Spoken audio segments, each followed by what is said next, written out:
Marfoogle News going live in 3. All right, what is going on, guys? It is Adam McKay Marf, and this is Marfoogle News. We're going to go over 3 really big stories that are going on right now. This is a short video. Share it with your friends.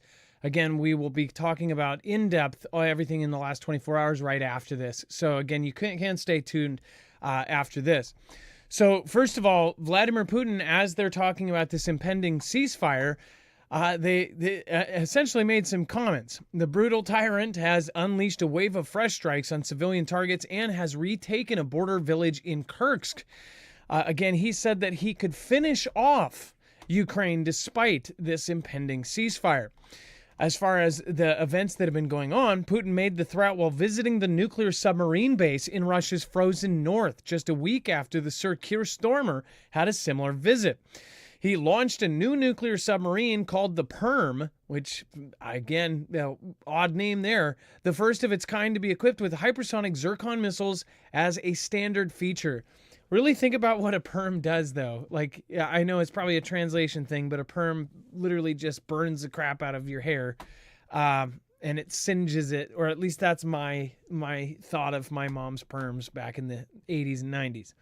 So this whole thing with these threats, I don't know if this is media over-representing and taking out of context to make this really scary, or if he's straight up saying, like, hey, we could finish him off anyways.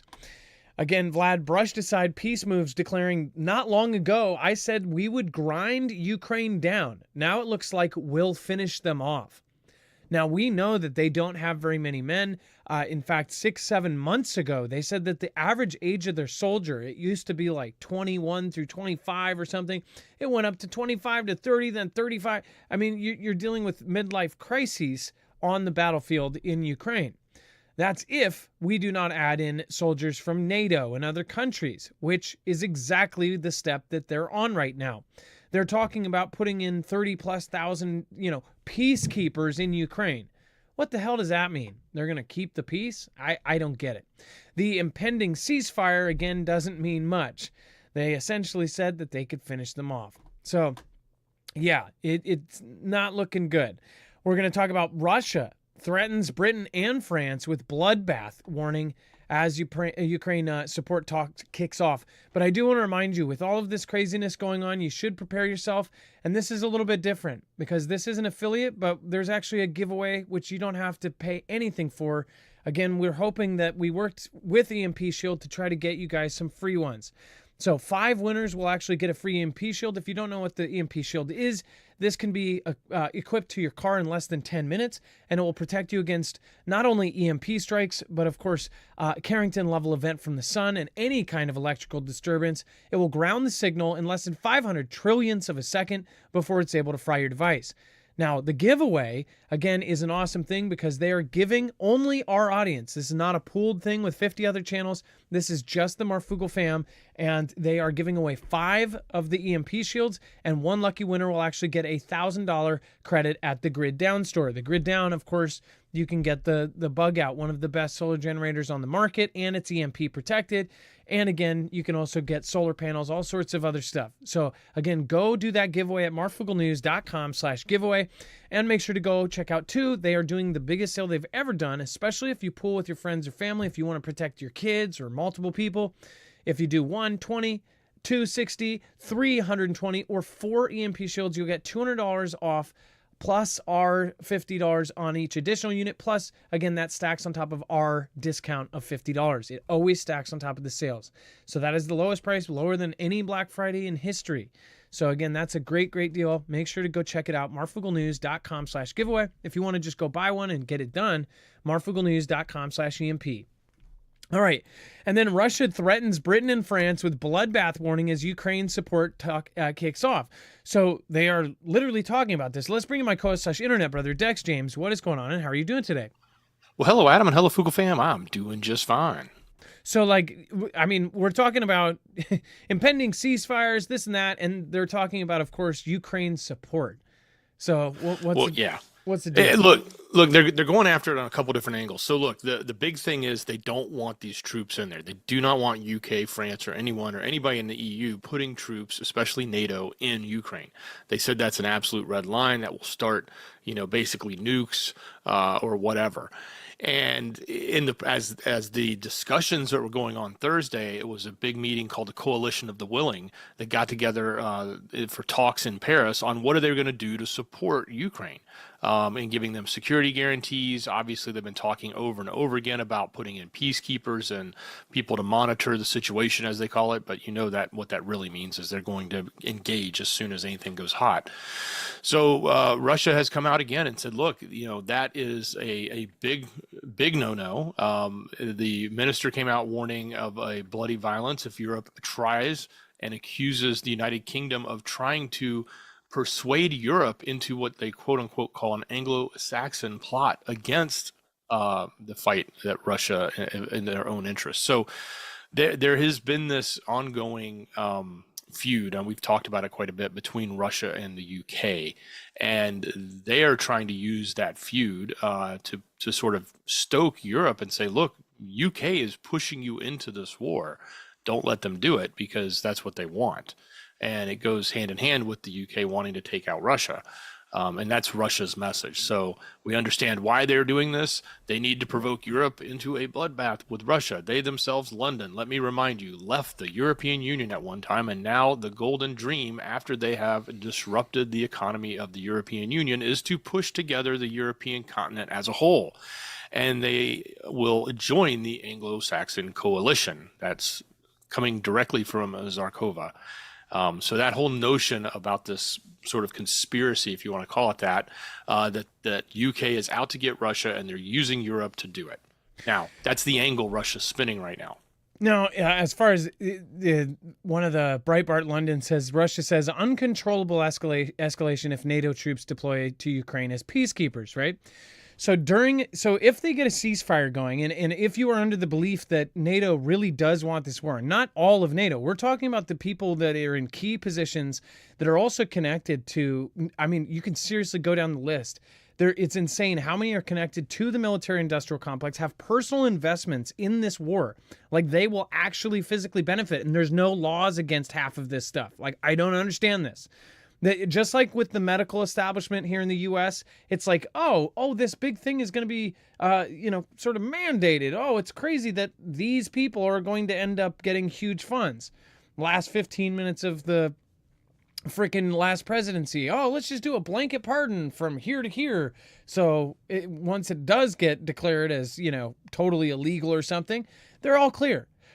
And the reason I bring this up is because almost none of this, even if people do find out, even if they know, even if there's whole Reddit forums devoted to the fact that, these people that are making these key decisions are totally tied in financially and there should be a conflict of interest, nobody freaking cares. So again, so if you're under the belief, and many of us are, that NATO wants to have this going, or at least the key people that are making these decisions, then really think about this. Russia has basically served them up on a platter and says, hey, you can get this war going if NATO troops go in as peacekeepers. So they're getting this ceasefire going. The ceasefire is going to fail like every other gosh dang ceasefire that's been, landed lately. And then all of a sudden, it's a ceasefire not between them. All of a sudden, you got a strike that hits 10,000 troops from the UK, or 5,000 troops from here, or 5,000 troops from there. It's like, even if 2 or 3 or 4 troops or 1 troop gets injured, that's where a huge thing goes. Even just putting them there, they're serving it up on a platter and saying, this is what's going to start a war. Are they going to take the bait? Again, is it bait? I don't know if you could call it that. It is a horrible situation, and this is why in the prepping community, a lot of us are trying to get all of our kind of ducks in a row. This has been in years in the making. I really do try to reach out to those people that have said people have been saying this for years. No, duh. This is a world war. This is not a wedding. And I keep reiterating that because I really need people to realize the signs of this has been happening for 6 years. Everything, it's like a puzzle that, one of these crazy, weird mechanical puzzles where or like one of those huge, crazy safe doors where you see the inner workings and all of the different metal pieces are spinning and locking into place. There's like 10,000 of those, and they've been one by one turned, and you can see when they turn it. And they're all going clink, clink, clink, and all of the keys are just locking into place. When that safe opens, it's going to be everything but safe.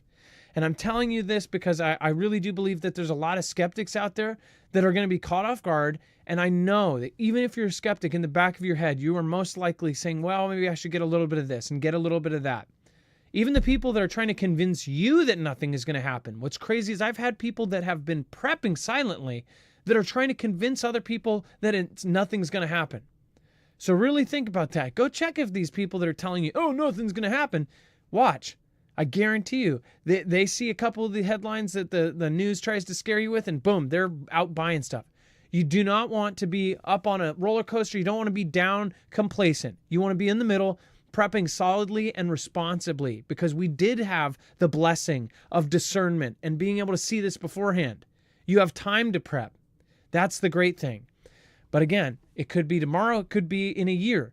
But right now, there is absolute proof that it is happening, and it's totally going in this direction. And it's not just Russia and Ukraine. It's China and Taiwan. It's North Korea and South Korea. It's Venezuela and Guyana. It's possibly the U.S. and Greenland and Denmark. Who the heck knows? There's a lot of things that could happen in the next 3 years. And everything looks like it's going to. Dex, this earthquake, this is a massive earthquake. Massive earthquakes like this can trigger antipodes, or basically any earthquake can trigger another earthquake. So my word to the wise, especially on the West Coast, we're on Cascadia and we are on San Andreas over on the West Coast. I would highly recommend being aware at any time, especially when there's heightened alert like this. Just be aware. A second going into a doorway, or a second knowing when it starts shaking, oh, that's an earthquake. That could make the difference between living and dying. Dex, this earthquake shook Myanmar and hundreds are feared perished. This thing looked pretty big, huh? Oh yeah, it did. It took down skyscrapers. It took down a lot. So a lot of the pools, a lot of high rises have those pools up on the roofs, and they were just showering down water as they were just shaking dramatically. This is a big one. It affected Bangkok. They said at least 10 people have perished in Bangkok. A high rise under construction had collapsed, and that's in Thailand and also Myanmar. So it kind of hit a large region there. I know they're both close together. But yeah, we'll hear more about this as they continue to sort through how, the rubble and who all's, still missing.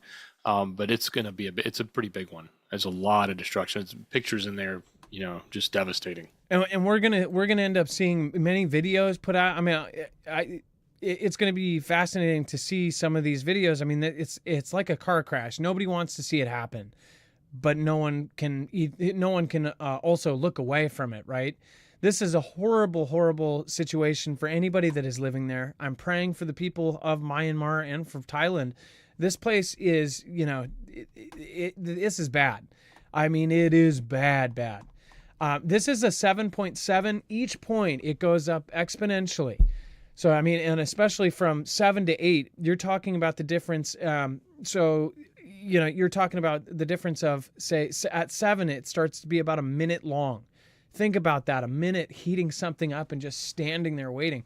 Think about that, only violently shaking to the point where buildings are falling down. Then when you go from 7 to 8, it's a giant jump. And then from 8 to 9, it's one of the biggest jumps. You get up to a 5-minute earthquake. And that's what we're looking at on the Cascadia subduction zone.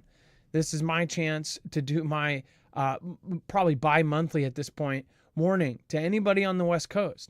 They know that we have pressure off the coast that has just locked up. They have weird signs, bubbles coming out of weird cracks coming off of the West Coast. When you have this big of an earthquake, and man, if this was even just a couple points higher, we could have seen almost instant results. When you have that big of an earthquake, it is a very scary thing, especially if you are near a fault line. If you're on the East Coast, you've got your fault lines too, so don't think that you're in the clear either. But the West Coast has ones that are ready to pop. We're talking, 9.0 earthquake, something that will last 5 minutes, that will shift you standing where you are 45 feet in one direction. You're talking about an earthquake that could literally take hundreds of thousands, if not millions of lives. I really believe that that even the Boxing Day earthquake and Japan will not see what the West Coast will when we get that 9.0. And that's, again, from the earthquake, especially in all of the areas along Washington, Oregon, where the buildings are not retrofitted with rebar. You're going to have a disaster on your hands that we have never seen before. And that's not even counting the guaranteed tsunami that happens with the full margin rupture. A tsunami that the military believes is going to be over 125 feet. We know that because they have actually shifted places like Mo Clips in Washington. That was the getaway point for the town. But they say that 125-foot cliff above the water of limestone isn't good enough, because jetties out in Washington that will send the waves even higher. Jetties being a natural kind of ramp. It's essentially going to send it higher in some places. Think about that, 125 feet. If you're in Seattle, that first restaurant on not the big top one, but that first one on the Space Needle, it would be higher than that. That is absolutely terrifying. So again, these are not things that you should just sit up at night and be scared of. These are things you prepare for. There are so many events that you can prepare for and live through if you just do some forethought. You don't buy car insurance because you know you're going to crash. You buy car insurance because you might. You buy phone insurance. You don't buy a phone saying, I'm going to drop this thing. I can't wait to drop it. You buy it thinking you're going to keep it forever. And of course it drops. You might drop it. That's why. So again, with this, you don't know that there's going to be a disaster, but well, you pretty much do. But again, there might be. And if you are prepared, it means the difference between life and death. This should wake up people. Scenes like this are very, very scary. But you have to be a grown-up and say, hey, if this happens to me, I'm not going to be in that bed. All right, you guys, join us over on Marfoogle TV. We're going to talk about the rest of the news, and there is much more. Just so crazy. And then, again, evacuation plan, just insane. 120,000 people involved. Like, all of this stuff that's happening right now, it's insane. Dex, final thoughts on the earthquake. I just worry about what it means to the rest of the Ring of Fire and who's next. Yeah, and again, that whole ring, again, any of this could trigger, and also volcanoes too. Something to watch out for if you're near a volcano. Volcanoes can be triggered by earthquakes and vice versa. So keep your eyes peeled. If there's anything weird, if there's a shaking under your feet. I need you guys make up in the comments. If there's shaking under your feet, something that rhymes that tells you if there's shaking under your feet, go grab you guys come up with it. Okay? Let's make a handy safety saying. All right. We'll see you in a few minutes over on Marfoogle TV. Again, we're going to be talking about emergency evacuation plan involving 120,000 people. We're going to talk about a whole lot more over there, including war updates, and of course, world updates that you do not want to miss. We'll see you in just a minute. Be safe, be prepared, and Marf out. Make sure to thank your mods in the chat with a letter M.